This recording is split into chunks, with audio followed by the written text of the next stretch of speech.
ஆயக்கலைகள் 64 அதில் ஆணும் பெண்ணும் அறிந்தது எத்தனை ரகசிய கேள்விகள். உலகெங்கிலும் உள்ள வசந்த் தொலைக்காட்சி நேயர்களுக்கு வணக்கம். இது உங்கள் ரகசிய கேள்விகள். ஆண் ஹார்மோன் ஒரு ஆணுக்கு குறைவாக இருந்தால் அது நல்லதல்ல. அந்த மாதிரி இருக்கக்கூடிய குழந்தைகள் ரொம்ப குண்டாக இருப்பாங்க, ரொம்ப ஹைட்டாக வளருவாங்க சில நேரத்தில். ஏன்னா ஆண் ஹார்மோன் கரெக்டாக இருந்தால் 16, 17, 18 வயதுகளில் எலும்புகள் இணைந்து வளர்ச்சி ஒரு இடத்துல முற்று பெற்றோம். அதுக்கப்புறம் ஹைட்டுக்கு போக மாட்டாங்க. ஆண் ஹார்மோன் இல்லைன்னா இந்த எபிஃபைசியல் ஃபியூஷன் அப்படின்னு சொல்லுவோம். இந்த எலும்புகள் இணையாமல் மேலும் மேலும் வளர்ந்துக்கிட்டே போகும். ரொம்ப டாலாக இருப்பாங்க, பொசு பொசு பொசுன்னு இருப்பாங்க, ஒரு மாதிரியான ஷேப்பில் இருப்பாங்க. ஒரு மஸ்குலர் ஷேப் ஆண் தன்மையோடு இல்லாமல் இருக்கிறத பார்க்கலாம். சரி, ஒரு குழந்தைக்கு இல்லை அடல்ட்டுக்கு ஆண் ஹார்மோன் குறைவாக இருக்கிறது எப்படி பார்க்கலாம்? குழந்தைக்கு பார்த்துக்குவோம். ஒன்று ஒரு ஆண் வயதுக்கு வராமல் இருக்கிறது. ஆண் எப்படி வயதுக்கு வருவார்?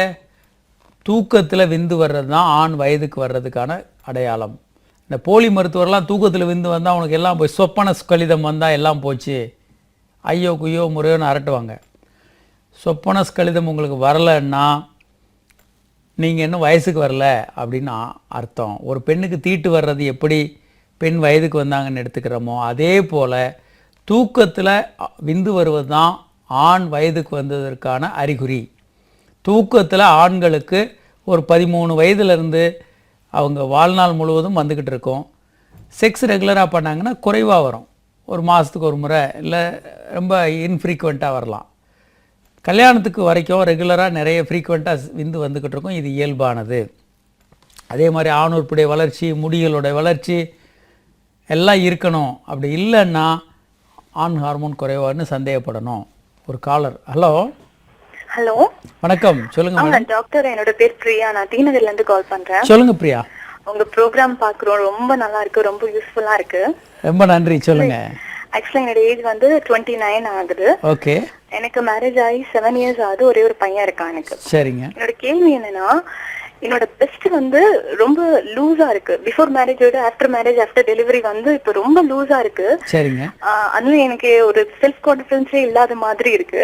இப்போ நான் பிரெஸ்ட் இம்ப்ரூவ் பண்ணிக்கிறதுக்காக இப்ப இன்ஜெக்ஷன்ஸ் ஒரு கிரீம் அந்த மாதிரி எல்லாம் யூஸ் பண்ணா அதுல ஏதாவது சைட் எஃபெக்ட்ஸ் வருங்களா? அதை நம்பி யூஸ் பண்ணலாமா இல்ல எப்படின்னு எனக்கு சரியா தெரியல. அதுக்கான எக்ஸசைஸ் ட்ரை பண்ணா அதுக்கு முழு ரிசல்ட் கிடைக்குங்களா? ஒன்று நீங்கள் எக்ஸசைஸ் பண்ணலாம். Okay sir. இன்ஜெக்ஷன்ஸ் பண்ணலாம். க்ரீம் டெம்பரவரியாக உங்கள் ஸ்கின்னுக்கு மேலே ஒரு இந்த மேக்கப் போடுற மாதிரி ஸ்கின்னுக்கு மேலே திக்னஸை கொடுக்கும். அப்போ டெம்பரவரியாக. ஓகே. க்ரீமோட அந்த எஃபெக்ட் போன உடனே மறுபடியும் பழைய மாதிரி போயிடும். Okay okay. ஸோ க்ரீம் எந்த அளவுக்கும் உங்களுக்கு உபயோகப்படாது. ஓகே. இப்போ இன்ஜெக்ஷன் யூஸ் பண்றதுனால சைடு எஃபெக்ட்ஸ் வருங்களா டாக்டர்? பெர்மனன்ட்டா இருக்குமா? இல்லைங்க, ஒரு 6 months இருக்கும், மறுபடியும் நீங்கள் இன்னொரு இன்ஜெக்ஷன் போட்டுக்கலாம், அந்த மாதிரி தான் இருக்கும். ஓகே. லைஃப் லாங் நான் கண்டினியூ பண்ணிட்டே இருக்கணும் இல்லைங்களா? ஆமாம். ஒன்று எக்ஸசைஸ் பண்ணாங்கன்னா பண்ணலாங்க. எக்ஸசைஸ் நல்லா பண்ணலாம். அதே மாதிரி கொஞ்சம் நீங்கள் கொஞ்சம் கொழுப்பு உங்கள் உடம்புல அதிகரிக்கலாம். Okay okay. அந்த மாதிரி சில விஷயங்கள் பண்ணலாம், இல்லை அறுவை சிகிச்சைகள் பண்ணிக்கலாம். Okay okay okay. Thank you doctor, thank you so much. நன்றி. இப்போது நம்ம சில விஷயங்களை பார்க்குறோம். ஒன்று, அவருக்கு தூக்கத்தில் விந்து வரணும். அவருக்கு முடி, அக்கிளில் முடி, முகத்தில் முடி, இதெல்லாம் ஆண்களுக்கு அந்தந்த வயதுக்கு ஏற்ற மாதிரி வரணும். அப்படி இல்லைன்னா ஆண் ஹார்மோன் குறைவுன்னு எடுத்துக்கணும். அதுக்கு ஏதாவது சீரியஸான நோய் வந்ததா அப்படின்றத விசாரிக்கணும். டிபி நோய் போன்ற நோய்கள் வரும்போது இந்த மாதிரி வயது வர்றது லேட்டாக வரலாம். முடிகள் முளைக்கிறது, அந்த செக்ஸில் ஆர்வம் இருக்கிறது, விந்து வெளியாகிறதுலாம் லேட் ஆகலாம். அதே மாதிரி ரொம்ப மால் நியூட்ரிஷன், இப்போ சோமாலியா நாட்டில் ஒரு ஆண் இப்படி இருப்பாருன்னா இருக்க மாட்டாங்க. அவங்களுக்கு ரொம்ப எலும்புந்தோலுமாக இருப்பாங்க. அவங்களுக்கு சாப்பாடே இல்லாமல் பட்டினியாக இருக்கக்கூடிய மனிதர்கள் இருக்கிறாங்க. இந்த மாதிரியாக மால் நியூட்ரிஷனில் இருக்கவங்களுக்கு இந்த பிரச்சனை இருக்கும். ஹார்மோன் சரியாக இருக்காது. அடுத்து சில மருந்துகள் சாப்பிட்றது. சில மருந்துகள் ஆண் ஹார்மோனை குறைக்கும். நம்ம சொல்கிறோம், இந்த மாதிரி காய்கறிகள், பழங்கள், பூச்சி மருந்து அடிக்கிறோம், அதை சாப்பிட்றது, அந்த பழங்கள் கழுவாமல் சாப்பிட்றது. அதே மாதிரி ஈஸ்ட்ரோஜன் வர புகைகள், வண்டியிலேருந்து வர புகைகள், என்வரான்மெண்ட் பொல்யூஷன், ஆண்கள் சாப்பிடக்கூடிய சில மாத்திரைகள், இதெல்லாம் கூட பாதிக்கலாம். அடுத்து உறவில் அவங்களுக்கு ப்ராப்ளம் வரும். கணவன் மனைவி உறவில் அவங்களுக்கு பிரச்சனைகள் அதிகமாக வரும். செக்ஸ் சரியாக பண்ண முடியாது. அதே மாதிரி மேஜர் லைஃப் ஈவெண்ட்ஸ் அவங்களுக்கு வந்து வாழ்க்கையில் ஏதாவது பெரிய பிரச்சனை வந்திருக்கலாம், ஆக்சிடெண்ட் ஆகிருக்கலாம், ஒரு நெருங்கிய உறவினர் இறந்து போயிருக்கலாம். இப்படி ஏதாவது மேஜர் ஆக்சிடெண்ட், மேஜர் ப்ராப்ளம் வந்திருந்தால் அது ஒரு டெஸ்டோஸ்டெரான் ஹார்மோன் குறையிறதுக்கான காரணமாக இருக்கலாம். அடுத்து வந்து ஃபேமிலி ஹிஸ்ட்ரி, அவங்க ஃபேமிலியில் யாருக்காவது இந்த மாதிரி ஆண் ஹார்மோன் குறைவாக இருந்து மீச தாடியெல்லாம் சரியாக வளராமல் இருந்து அந்த மாதிரி ஹிஸ்ட்ரி இருக்கான்னு பார்க்கணும். அடுத்து பாடியில் வந்து மார்பகங்கள் கொஞ்சம் பெருசாக இருக்கா, தேவைக்கு விட ஆணுக்கு இருக்கிறத விட பெருசாக இருக்கா, விந்து பைகள் சின்னதாக இருக்கா, இதெல்லாம் பார்க்கணும். ஒரு காலர் இருக்காங்க. ஹலோ. ஹலோ சார், வணக்கம் சார். வணக்கம். யார் எங்கேருந்து பேசுகிறீங்க சார்? சார், திருவண்ணாமலையிலேருந்து ஹர்ஷாத்தன் சார். சொல்லுங்கள் சார். சார், மேரேஜ் ஆகி 11 years ஆகுதுங்க சார். ஓகே. நல்லா போயிட்டு இருக்குங்க சார். எனக்கு ஒரு சந்தேகம் என்னன்னா, என்னுடைய மனைவியுடைய உறுப்பு இருக்கு இல்லைங்க சார், அதை நான் அதிகமாக ருசிப்பேன். அது ஒன்றும் பிரச்சனை இல்லைங்க சார். அதிகமாக தூண்டுவீங்க நாக்கு வச்சு? ஆமாங்க சார். செய்யலாம், எந்த தவறும் இல்லை. கணவன் மனைவிக்குள்ள நீங்கள் எப்படி செக்ஸ் வச்சுக்கிட்டாலும் எந்த தீங்கும் வராது. அது நல்ல விஷயமும் கூட. பெரும்பாலான ஆண்கள் இதில் ரொம்ப குழப்பமாக இருப்பாங்க, பண்ணவே மாட்டாங்க.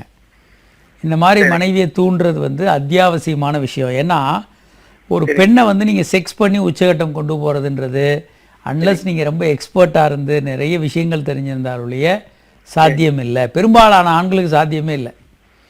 அதுக்கு பதிலாக மனைவியை கிளைட்டோர்ஸை நாக்கு வச்சு தூண்டுறது, பல்வேறு வகையில் மனைவியை தூண்டுறதன் மூலமாக அவங்கள உச்சகட்டத்துக்கு கொண்டு போகலாம். ரெண்டாவது, செக்ஸ் பண்ணுறத விட நாக்கு வச்சு கிளைட்டோர்ஸை தூண்டுறது 10 மடங்கு அதிகமான கிளர்ச்சி ஒரு பெண்ணுக்கு கொடுக்கும்.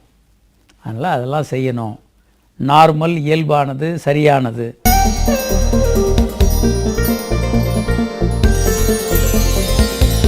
ரகசிய கேள்விகள் இடைவேளைக்கு பின் தொடரும்.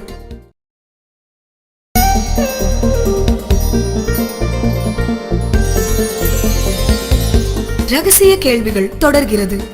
இந்த படத்தை பார்க்குறீங்க. இந்த மாதிரி குண்டாக இருக்கிறாங்க ஆண்கள், இந்த மாதிரி பொதன்னு குண்டாக இருக்கிறாங்கன்னா இவங்களுக்கு ஆண் ஹார்மோன் குறைவாக இருக்கிறதுக்கான வாய்ப்புகள் அதிகம். அதே மாதிரி இவங்களை எக்ஸாமின் பண்ணும்போது, நம்ம ஒரு டாக்டர் எக்ஸாமின் பண்ணும்போது, இல்லை நமக்கு ஒரு ஆண் தனக்கே எக்ஸாமின் பண்ணால் போதுமான அளவுக்கு முடி உடம்புல இல்லாமல் இருக்கிறது, மார்பகங்கள் பெருசாக இருக்கிறது, ஆணுக்கு இல்லாத மாதிரி பெண்ணுக்கு மாதிரி பெருசாக இருக்கிறது, விந்து பைகள் ரொம்ப சுருங்கி சின்னதாக இருக்கிறது, ஆண் உறுப்பு சின்னதாக இருக்கிறது, அதே மாதிரி பல்வேறு தொடர்ந்து ஆண் உடம்பில் இருக்க முடிகள் குறைஞ்சிக்கிட்டே வர்றது, மசில் தசைகளெல்லாம் ஆண்களுக்கு மாதிரி பல்காக இல்லாமல் கொஞ்சம் கொஞ்சமாக வீக் ஆகிக்கிட்டு வர்றது, எலும்புகளெல்லாம் வீக் ஆகிக்கிட்டு இருக்கிறது, விந்து பை சுருங்கிக்கிட்டே வர்றது, இது எல்லாத்தையும் வந்து நம்ம ஆண் ஹார்மோன் குறைவு அப்படின்னு எடுத்துக்கலாம். இப்போது நம்ம நிறைய நேரம் சொல்லிக்கிட்டு இருக்கிறோம் டெஸ்டிஸ் வால்யூம் எப்படி பார்க்கணுன்னு. இந்த படத்தை பார்த்தா உங்களுக்கு ரொம்ப தெளிவாக தெரியும். விந்து பைகளுடைய வால்யூம் எப்படி அளக்கிறது நம்ம பார்த்துருக்கோம். இந்த படத்தை பார்த்திங்கன்னா குழந்தைகளுக்கு ஒரு 12-13 வயது வரைக்கும் குழந்தைகளுக்கு இந்த 1, 2, 3 சைஸ் தான் இருக்கும். 12 வயதுலேருந்து 15 வயது வரைக்கும் 4லேருந்து 9 சைஸ் வரைக்கும் வரணும். அதற்கப்புறம் ஒரு 17-16 வயசில் 8லேருந்து 10, 15 வரைக்கும் வரணும். அடல்ட் ஆகும்போது 15லேருந்து 25 வரைக்கும் போயிடணும். இந்த உத்ராட்ச கொட்டை வச்சு இதை அளக்கலாம். இல்லை இந்த மாதிரி இதுதான் வந்து டெஸ்டிஸ் அளக்கக்கூடிய முறை. ஒரு காலர் இருக்காங்க. Hello sir. வணக்கம் சார். வணக்கம். யார் எங்கேருந்து பேசுகிறீங்க சார்? சார், மதுரையிலேருந்து ராஜா பேசுகிறேன் சார். ராஜா, சொல்லுங்கள். சார், நான் எனக்கு கல்யாணம் முடிஞ்சு 2 வருஷம் ஆகுது சார். ஓகே. அப்புறம் வந்து குழந்தை இல்லைன்னு சொல்லி பக்கத்தில் ஒரு கிளினிக்கில் போய் செக் போயிருந்தோம். அவங்க 2 பேரும் செக் பண்ணாங்க. செக் பண்ணி எனக்கு வந்து உயிரணுக்கள் வந்து கம்மியாக இருக்குது, விந்தணு கொஞ்சம் கம்மியாக இருக்குன்னு சொல்லி டேப்லெட் கண்டினியூ பண்ண சொன்னாங்க சார். சரி. இப்போ 2 மாசமா பண்ணேன். கொஞ்சம் இப்போ இந்த வாட்டி இருக்கையில அவங்க சொன்னாங்க ஒரு 20 மில்லியன் வந்துருச்சுன்னா உங்களுக்கு கொஞ்சம் பெட்டர் ஆயிரும். சரி. ஓரளவு நார்மல் டைப்புக்கு வந்திருக்கு. இந்த மாசம் நீங்க நார்மலா டேப்லெட் கண்டினியூ பண்ணுங்க அப்படின்னு சொல்லி சொன்னாங்க சார். சரி. ஃபர்ஸ்ட் மாசம் வந்து டி பாக்ஸ்னு சொல்லிட்டு ஒரு கம்பெனி டேப்லெட் வந்து சாப்பிட சொன்னாங்க. அது சாப்பிட்டா. ரெண்டாவது வந்து குளோசினாக்ஸ்னு சொல்லிட்டு ஒரு டேப்லெட் சாப்பிட சொன்னாங்க சார். இப்போ 3ஆவதா ஒரு மாத்திரை எழுதி கொடுத்துருங்க. எப்படி சார் சரி பண்ணிடலாங்களா சார்? இல்லைங்க, மாத்திரையில் எல்லாமே சரியாகும்னு நம்பாதீங்க. அப்படி ஆகாது. சரிங்க சார். விந்து மேலுங்கிலும் தான் போய்கிட்டு இருக்கோம். நீங்க என்ன பண்ணுங்க, கொஞ்சம் மாத்திரை சாப்பிடுங்க. சில நேரங்கள்ல காரணங்கள் இருக்குங்க. டெஸ்டோஸ்டெரான் கம்மியா இருக்கு, இல்ல புரலாக்டின் அதிகமா இருக்குன்னா அதை குறைக்கணும். டெஸ்டோஸ்டெரான் கம்மியா இருந்தா வெளியிருந்து கொடுக்கலாம். விந்து பைகள் சைஸ் முக்கியமா 15 இருந்து 25 ml இருக்கணும் விந்து பையோட சைஸ். சரிங்க சார். இந்த மாதிரி இல்லாம குறைவா இருந்தா விந்தணுக்கள் உற்பத்தி கம்மியாக இருக்கும். ஸோ விந்தணுக்கள் உற்பத்தி கம்மியாக இருந்து அதை அதிகப்படுத்துறது சில நேரங்களில் காரணங்கள் இருந்தால் தான், காரணங்களை சரி பண்ணும்போது அதிகமாகும். ஆனால் பெரும்பாலான ஆண்களுக்கு எவ்வித காரணங்களும் இல்லாமல் விந்து குறைவாக இருக்கும். இவர்களுக்கு இதை சரி செய்ய முடியாது. கொஞ்சம் அதிகமாகவும் குறையும், அதிகமாகவும் குறையும், அப்படி தான் இருக்கும். நீங்கள் அடுத்தடுத்த ஸ்டெப்புக்கு போகணும். ஒன்று ஐயுஐ போகணும். விந்தணுக்கள் ரொம்ப 10 மில்லியன் 5 மில்லியனுக்கும் குறைவாக இருந்தால் இக்ஸி ஐவிஎஃப் போன்ற முறைகளுக்கு போகணும். ஒரு காலர் இருக்காங்க. ஹலோ, ரொம்ப சூடாகுது அடிக்கடி. வணக்கம். எது சூடாகுதுங்க? யூரின் போற இடத்துல அடிக்கடி சூடாயிட்டே இருக்குங்க. யார் எங்கேருந்து பேசுகிறீங்க? உங்கள் வயசு என்னங்க? என் வயசு 22ங்க. உங்கள் பேர் என்னங்க? எங்கேருந்து பேசுகிறீங்க? திருப்பூர்ல இருந்து பேசுறேங்க. பேர் சுரேஷுங்க. சுரேஷ், அந்த ஏரியாவில் லேசாக சூடாக இருக்கிறது தப்பு இல்லை. ஆனால் யூரினே போக முடியாதபடி ரொம்ப எரிச்சல், சொட்டு சொட்டாக யூரின் போகிறது, இப்போ தான் போயிட்டு வந்தால் மறுபடியும் எரிச்சலோட யூரின் வருது, இந்த மாதிரி இருந்ததுன்னா கிருமி தொற்று ஏதாவது இருக்கான்னு பார்க்கணும். யூரினரி ட்ராக்ட் இன்ஃபெக்ஷன் ஏதாவது இருக்கான்னு பார்க்கணும். பல நேரங்களில் குற்ற உணர்வு, இந்த சுய இன்பம் பண்ணுறோம், அது பண்ணுறோம், இது பண்ணுறோம், குற்ற உணர்வு இருக்கவங்களுக்கு இந்த மாதிரி வரலாம். யூரினரி ட்ராக்ட் அந்த மாதிரி குற்ற உணர்வு இருக்கிறதுனால தான் நீங்கள் இதை பண்ணுறீங்க. ஆமாம், அதுதான் காரணம். அதில் ஒன்றும் சந்தேகம் இல்லை. முதல்ல அதெல்லாம் இயல்பானதுங்க. சுய இன்பம் பண்ணுறதெல்லாம் நார்மல், அதை பற்றி கவலைப்படாதீங்க. ஸோ கியூர் பண்றதுக்கு என்ன எதை கியூர் பண்ணணும்? இந்த திரும்ப இது மாதிரி வராம இருக்கிறது. எது வராமல் இருக்க? விந்து வெளியாகாம இருக்கிறது. இப்போதான் பாயிண்ட்டுக்கு வர்றீங்க. நீங்கள் விந்து வெளியாகாமல் இருந்தால் நீங்கள் ஆம்பளையாகவே இல்லாமல் போயிடுவீங்க. பரவாயில்லையா? ஒரு ஆணாக இருந்தால் தூக்கத்தில் நல்ல விரைப்பு வரும், தூக்கத்தில் கனவுல விந்து வரும். இதுதான் நீங்கள் ஆணாக இருக்கிறீங்கன்றதுக்கு அடையாளமே. மற்றபடி இல்லைன்னா உங்கள் ஆண்மை நார்மலாக நீங்கள் ஆண்மையோடு இருக்கிறீங்கன்றதுக்கு வேறு என்ன அடையாளம் இருக்குது? வேறு அடையாளமே கிடையாது. நீங்கள் ஆண்மையோடு இருக்கிறீங்கன்னா இந்த விஷயங்கள் இருக்கணும். அதையே ஏன் குற்றமாக பார்க்குறீங்க? அதனால தான் உங்களுக்கு இங்கே எரிச்சலாக இருக்காதுன்னு நீங்களே குற்ற உணர்வுனால எல்லாத்தையும் உண்டு பண்ணுறீங்க. ஒரு காலர் இருக்காங்க. Hello sir, good evening sir. Good evening. யார் எங்கேருந்து பேசுகிறீங்க சார்? குமார், மதுரையில இருந்து பேசுறேன் சார். குமார், சொல்லுங்க. ஏஜ் 42 ஆகுது சார். 2 பசங்க இருக்காங்க. Very good. இப்போ ரீசெண்டா பாத்தீங்கன்னா கொஞ்சம் அதாவது இன்டர்கோர்ஸ் பண்றப்போ டெம்டேஷன் இருக்கு. பட் இன்டர்கோர்ஸ் மிஸ்ஸஸ் உள்ள இன்சர்ட் பண்றப்ப என்ன ஆகுதுன்னா கொஞ்சம் டெம்டேஷன் கம்மி ஆயிடுது. சரிங்க. அந்த ஹேவிங் மோர் இன்ட்ரெஸ்ட். அப்போ என்ன ஆகுதுன்னா டெம்டேஷன் இருக்கு, பட் அந்த டெம்டேஷன் டைம் வந்து எக்ஸ்டென்ஷன் ஆக மாட்டேங்குது. ஒரு 10 minutes அந்த மாதிரி. கரெக்டா உள்ள இன்சர்ட் பண்றப்போ வந்து இன்டர்கோர்ஸ் பண்றப்ப வந்து பார்த்தீங்கன்னா ஸ்ரிங்க் ஆயிடுது. சரிங்க. ஸோ அதனால கொஞ்சம் இன்ட்ரெஸ்டா பண்ண முடிய மாட்டேங்குது. சில விஷயங்களை உங்களுக்கு செக்அப் பண்ணும். சக்கரை வியாதி எதுவும் இருக்கா? இல்ல சார், அப்படிலாம் கிடையாது. எதுவுமே ஏதாவது மாத்திரைகள் சாப்பிட்றீங்களா? இல்ல சார், கிடையாது. கோல்டுக்கு மட்டும் மாத்திரை சாப்பிட்றேன். கோல்டுக்கு எவ்வளவு நாளா சாப்பிட்றீங்க? அது ஒரு 2 இயர்ஸா சாப்பிட்றேன். ஐயோ, அதுவே போதும். அந்த மாத்திரைகளே தொந்தரவு பண்ணும்.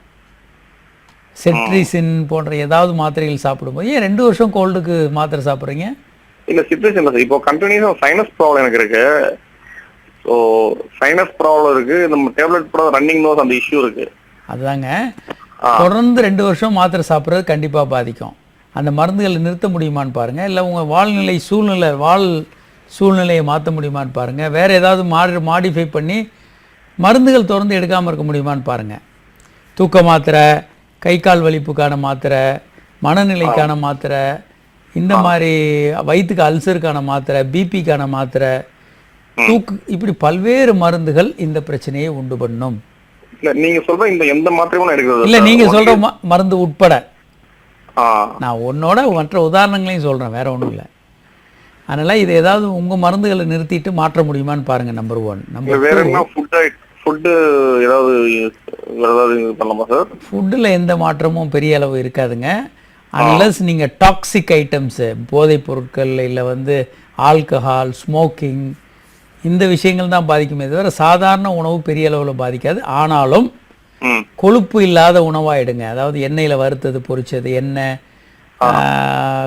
கொழுப்பு உள்ள நான் வெஜிடேரியன் நிறைய கொழுப்பு உள்ள ஐட்டங்களை சாப்பிடாதீங்க.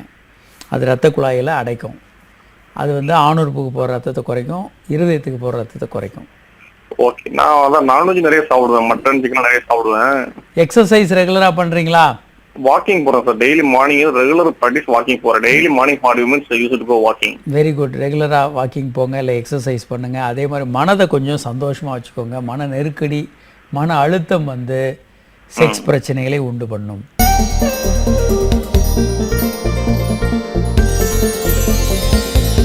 ரகசிய கேள்விகள் இடைவேளைக்கு பின் தொடரும்.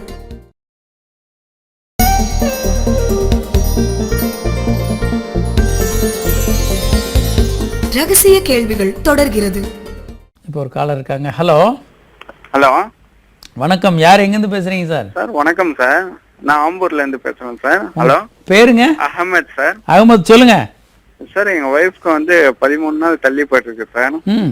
இப்போ ஃபர்ஸ்ட் குழந்தை இருக்குது ஒரு 1.5 இயர்ல.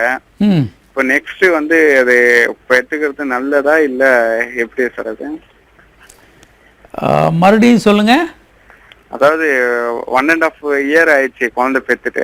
சரிங்க. இப்போ குழந்தை ஒண்ணு இருக்குது பேபி. பட் இன்னொரு இது வந்து 13 days வந்து இதாயிட்டு இருக்குது, மென்சஸ் ஆகல. அது எப்படி சார் அது? இது இப்போ அது பெத்துக்கிட்டா நல்லதா இல்ல எப்படி சார் அது? 1 வருஷத்துல திரும்ப கர்ப்பமா இருக்காங்க. ஆமா, கர்ப்பமா இருக்கிற மாதிரியே தெரியுதா? இன்னும் பார்க்கல சார். அது முதல்ல செக் பண்ணிக்கங்க, அப்புறமா முடிவு பண்ணுங்க. முதல்ல ஒண்ணு வந்துங்க. சரிங்க சார். முதல் குழந்தை சிசேரியன் பண்ணதா நார்மல் டெலிவரியா? Normal sir. சரிங்க. இப்போ மறுபடியும் செக் பண்ணுங்க. சரிங்க. கர்ப்பம் ஆயிட்டாங்க அப்படின்னா டாக்டரை கன்சல்ட் பண்ணுங்க. டாக்டர் வந்து அவங்க உடல்நிலை நல்லா இருக்கு, இன்னொரு கர்ப்பம் பண்ணி இன்னொரு குழந்தை பெற்றுக்கிட்டு நீங்கள் பெர்மனெண்ட்டாக ஸ்டெரிலைசேஷன் போயிடலான்னு சொன்னாங்கன்னா அதை ஃபாலோ பண்ணுங்க. இல்லை அவங்க பாடி வந்து சரியா இல்லை, வீக்காக இருக்கிறாங்க, அவங்களுக்கு ஒரு இடைவெளி வேணும் அப்படின்னா கரு கழிச்சிட்டு அடுத்த கரு ஒரு 2 வருஷம் கழிச்சு போங்க. டாக்டர், அந்த மாதிரி கரு கழிச்சு இது பண்ணா ஏதாவது ப்ராப்ளம் ஃபியூச்சர்ல வருமா? வரத்தான் செய்யும். நீங்க எப்போ யோசிக்கிறீங்க இதெல்லாம் வந்து கர்ப்பமாறதுக்கு அல்லது நீங்க அவங்கள நார்மலா செக்ஸ் பண்றதுக்கு முன்னால யோசிக்கணும். ஓ அப்படியா? நீங்க வந்து இன்னொன்னு வெள்ளப்படுதல் அந்த இதாவதான் இடுப்பு வலி வந்து வெள்ளப்படுதலா அது ஏதோ ஒயிட் வருதான். சரிங்க. அந்த மாதிரி ஆனா மென்சஸ் ஆகல, அந்த ஒயிட் வருதுன்னு சொல்லிட்டு இருக்காங்க. இப்போ வரலாம். அதாங்க அது ஒருவேளை பல காரணங்களால் அதுவும் இன்டர்ஃபியர் பண்ணலாம். டாக்டர்கிட்ட காட்டுங்க. அது வந்து கிருமி தொற்று வந்து பெண்களுக்கு ரொம்ப ரொம்ப சாதாரணமாக வரக்கூடிய விஷயந்தாங்க. ஒன்றும் கவலைப்பட வேண்டாம். பல காரணங்கள், பூஞ்சை காளான் அல்லது பெண்ணுறுப்பு கிட்ட ஆசான வயலேருந்து வரக்கூடிய தொற்று, இப்படி பல காரணங்கள் இருக்குது. இதெல்லாம் ஈஸியாக சரியாயிடும், அதை பற்றி கவலைப்பட வேண்டாம். இன்னொரு காலர் இருக்காங்க. Hello sir. வணக்கம் சார். வணக்கம். யார் எங்கேருந்து பேசுறீங்க சார்? சார், சேலத்துல இருந்து சேகரன் பேசுறேன் சார். சேகர், சொல்லுங்க சார். எனக்கு வந்து ஆக்சுவலா வந்து 31 வயசுல மேரேஜ் ஆச்சு. Very good. சொல்லுங்க. எனக்கு இப்போ வந்து 40 years ஆகுது சார். ஆனா எனக்கு வந்து ஒரு கடந்த ஒரு 5 வருஷமா எப்படின்னா சார், உடலுறவுக்கு வரும்போது நல்ல டெம்பரா எல்லாமே இருக்கு சார். பட் உடலுறவு சொல்லும்போது ஒரு 5-6 ஷாட்ல பாத்தீங்கன்னா எனக்கு விந்து வர்றதே தெரிய மாட்டேங்குது, அப்புறமா டவுன் ஆயிருது. அந்த விந்து வரும்போது விந்தியெல்லாம் வைப்ரேஷன் இருக்கும், ஒரு மாதிரி இது இருக்கும், அந்த எதுவுமே தெரிய மாட்டேங்குது. எப்போ விந்து வருது எனக்கு தெரிய மாட்டேங்குது சார். சர்க்கரை ஏதாவது இருக்கா? சுகர் இருக்கு சார். எவ்வளோ வருஷமா? சுகர் வந்து எனக்கு 29 வயசுல வந்துருச்சு சார். எத்தனை வருஷமா? 10 வருஷமா இருக்கு. 10 வருஷமா இருக்கு சார். ஆனா டேனியல் டேப்லெட் மட்டும் எடுத்துக்கிறேன் சார். நல்ல கண்ட்ரோல்ல இருக்கா சுகரு? சுகர் கண்ட்ரோல்னா சில டைம்ல வந்து 300 போகுது, சில டைம்ல வந்து 200, சில டைம்ல மைனஸ்ல போகுது, அந்த மாதிரி இருக்கு. நீங்க சரியில்லாம கண்ட்ரோல் பண்றீங்க. அதாவதுங்க HbA1cன்னு ஒன்று எடுத்திருப்பாங்க உங்களுக்கு. இல்ல சார், அதெல்லாம் எதுவுமே எடுக்கல. HbA1cன்னு ஒன்று எடுப்பாங்க. 3 மாசத்துக்கு உங்க சுகர் தோராயமா எவ்வளவு இருக்குன்னு கண்டுபிடிக்கிறதுக்கு. அந்த மாதிரி இது வரைக்கும் நான் பார்க்கவே இல்லை சார். இனிமேல் பாருங்க. சுகரை வந்து நல்ல கண்ட்ரோல்ல வச்சுக்கோங்க. சரி சார். அதாவதுங்க சுகர் வந்து உங்களுக்கு இந்த பிரச்சனையை உண்டு பண்ணியிருக்கு. சுகர் தான் உங்களுக்கு இந்த பிரச்சனைக்கு இப்போ சொல்ற பிரச்சனைக்கான காரணம். சரி சார். என்னன்னாங்க, சுகர் ஏன் வருது அப்படின்னா, நம்ம பாடியில் வந்து தெர்மோஸ்டாட் மெக்கானிசம் மாதிரி பாடியில் ஒரு மெக்கானிசம் இருக்குது. இப்போ நம்ம ஹீட்டர் இருக்குது, 80 டிகிரின்னு வச்சு நம்ம செட் பண்ணி விட்டோம்னா அது 80க்கு விட கீழே சுடு தண்ணி குறையும் போது டக்குன்னு ஹீட்டர் ஆன் ஆகி தானாக ஆன் ஆகி ஹீட் பண்ணும். 80க்கு மேலே போயிடுச்சுன்னா ஹீட்டர் வந்து கட் ஆகி நின்று போயிடும். 80லேயே அதை மெயின்டைன் பண்ணும். இது நமக்கெல்லாம் தெரிஞ்ச விஷயம். அதுக்கு பேர் தெர்மோஸ்டாட். அது மாதிரி நம்ம பாடியில் வந்து சுகரை கண்ட்ரோல் பண்ண மெக்கானிசம் ஹார்மோன்ஸ் மூலமாக தெர்மோஸ்டாட் மாதிரி ஒரு மெக்கானிசம் இருக்குது. சுகர் ரொம்ப அதிகமாக போச்சுன்னா இன்சுலின் ஹார்மோன்ஸ் வந்து சுகரை குறைக்கும்.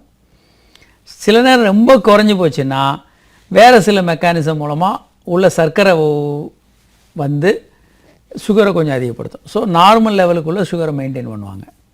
உங்களுக்கு இந்த மெக்கானிசம் ஃபெயிலியர் ஆன உடனே நீங்கள் வெளியே இருந்து சுகரை கண்ட்ரோல் பண்ணணும். ஒன்று நீங்கள் சாப்பிட்ற உணவு, இரண்டாவது நீங்கள் பண்ணுற எக்ஸசைஸு, மூன்றாவது நீங்கள் சாப்பிட்ற மாத்திரை. சாப்பிட்ற மாத்திரையும் எக்ஸசைஸும் சுகரை குறைக்கும், சாப்பிட்ற உணவு வந்து சுகரை அதிகமாக்கும். இதை மூணையும் கரெக்டாக வச்சுக்கிட்டே இருந்தீங்க அப்படின்னா சுகர் கரெக்டாக மெயின்டைன் ஆகும். இதில் டிஸ்டர்ப் ஆகுதுன்னு வச்சுக்கோங்க, ஒரு நாளைக்கு 2 இட்லிக்கு பதிலாக இல்லை 4 இட்லிக்கு பதிலாக 8 இட்லி சாப்பிட்டீங்கன்னா சுகர் ரொம்ப அதிகமாகும். டபுளாக சாப்பிட்றீங்க. ஒரு நாள் ரொம்ப மாத்திரையை சாப்பிட்டீங்க, இல்லை சாப்பிட மறந்துட்டீங்க, வாக்கிங் போகிறதில்ல மறந்துட்டீங்க, இப்படி ஏதாவது ஒரு மாற்றங்கள் வரும்போது இந்த ட்ரையாய்டுன்னு பேர், இந்த முக்கோண வடிவம் இதில் ஏதாவது ஒன்றை விட்டுட்டிங்கன்னா சுகர் மேலே போகிறதோ கீழே வரதோ இந்த பிரச்சனைகள் வரலாம். ஸோ சுகரை நல்லா கண்ட்ரோல் பண்ணிக்கோங்க. சுகரை நீங்கள் கண்ட்ரோல் பண்ணலைன்னா நியூரோபத்தின்னு உங்களுக்கு வந்திருக்கலாம். சுகர் வந்து டயபெட்டிக் நியூரோபதி அப்படின்னு இதுக்கு பேர். சுகர் வந்து நரம்புகளை பாதித்து உங்களுக்கு அந்த உணர்வு இல்லாமல் பண்ணியிருக்கோம். ஸோ நீங்கள் போய் தரவாக எல்லாத்தையும் செக் பண்ணுங்கள். உங்களுக்கு திரும்ப இதை கொஞ்சம் மீட்ட முடியும். மைக்ரோ ஆல்பியூமினூரியா போன்ற பிரச்சனைகளும் இருக்கான்னு பாருங்கள். ஏன்னா ஒவ்வொரு சிஸ்டமாக அது பாதிக்கும் சுகர். ஒரு காலர் இருக்காங்க. Hello sir. வணக்கம் சார். வணக்கம். யார் எங்கேருந்து பேசுகிறீங்க சார்? சார் திருத்தணிலிருந்து பேசுகிறேன் சார். சொல்லுங்கள் சார். சார் முருகன் என் பேர். சொல்லுங்கள் முருகன். சார் ஒன்றும் சார், என்னுடைய விருப்பத்தன்மை ரொம்ப ஜாஸ்தியாக இருக்குது சார். ம். அது வந்து வீட்டில் மனைவி கிட்ட போகும்போது வந்து அவங்க கேட்க மாட்டேங்கிறாங்க. கல்யாணம் ஆகி எவ்வளோ நாள் ஆச்சு சார்? 2005 கல்யாணம் ஆயிடுச்சு சார். இப்போ அவங்க செக்ஸ் வேணான்றாங்களா? ஆமாம் சார்.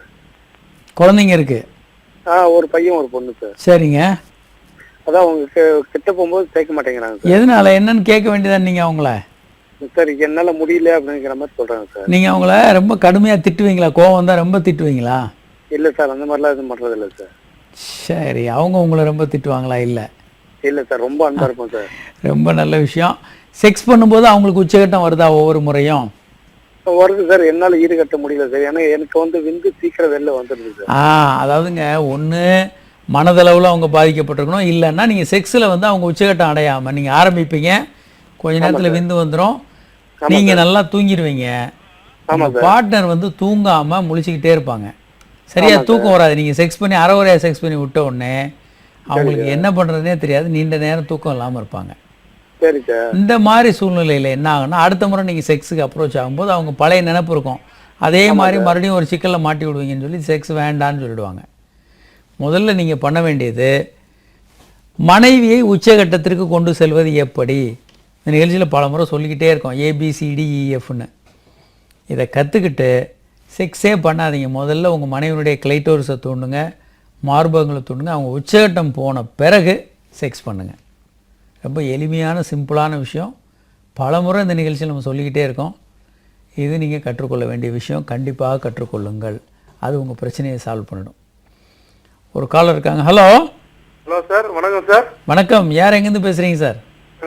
ரிட்டில்ஸ்லேருந்து பேசுகிறேன் சார். உங்கள் பேருங்க?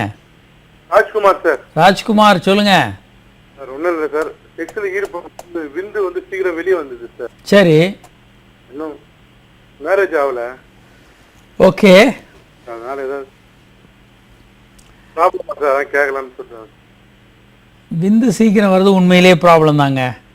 அது என்ன ஆகும், உங்களையும் பாதிக்கும், உங்கள் உறவையும் பாதிக்கும், உங்கள் மனைவியை ரொம்ப பாதிக்கும். சரிங்க சார். அதனால் முதல்ல நம்ம வந்து ஆண்கள் வந்து கற்றுக்கொள்ள வேண்டும் ஒரு பெண்ணை எப்படி உச்சகட்டத்துக்கு கொண்டு போகிறது அப்படின்னு. ஆணுக்கு உச்சகட்டம் வந்து எளிமையாக வந்துடும், 1 நிமிஷம் 2 நிமிஷத்தில். ஆனால் ஒரு பெண்ணுக்கு உச்சகட்டம் என்பது கிட்டத்தட்ட 14 நிமிடங்கள் நீங்கள் அவங்களோட செக்ஸ் பண்ணணும்.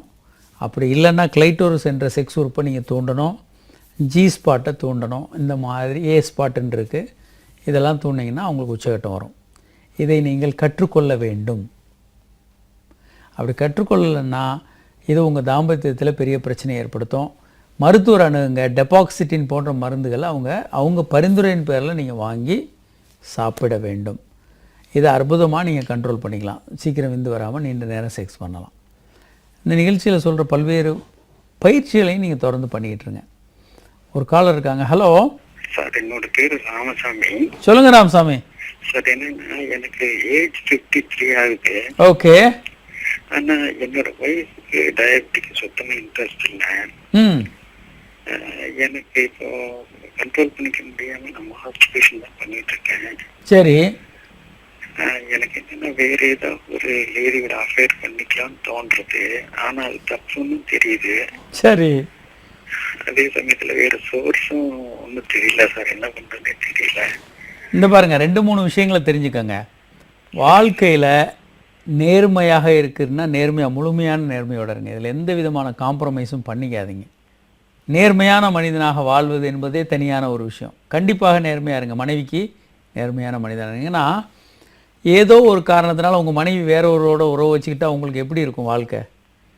வாழ்கிறதே உங்களுக்கு சிரமமாயிடும். வாழணுமானே தோண ஆரம்பிச்சிடும். அது மாதிரி தான் மனைவிக்கும்.